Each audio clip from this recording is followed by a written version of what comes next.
Assalamu ala rasulihil kareemil ameen.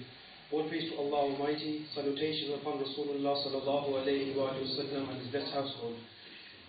After praising Allah, alhamdulillah, we are gathered here today for the Hazrat Bakr Siddiq conference. And today I would just like to say a big thank you, first of all, to our beautiful Sheikh, Huzur Mustafa Islam, for blessing us in his event. Also a big thank you to all the Sadat-e-Ikram, Khususan Pir Sayyid Ahmed Hussain Shah Sahab Tirmizi, Pir Sayyid Sabir Hussain Shah Sahab, Pir Sayyid Madar Hussain Shah Sahab, and all the ulama-e-Ikram who have travelled all over around the UK to be here today. And then a big thank you to all the brothers who have travelled from all over the UK just to be here to attend this meeting and support us in this gathering today. And a big thank you to the Masjid Committee and Alama Hassan for their support in holding this event.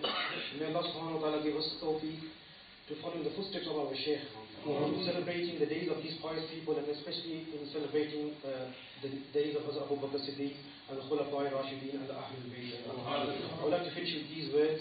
میں نیوا میرا مرشد اچا اچیاں دے سن لائی میں صدقے جواں انہاں اچیاں قوماں جنہاں اساں نبیاں نال ماشاءاللہ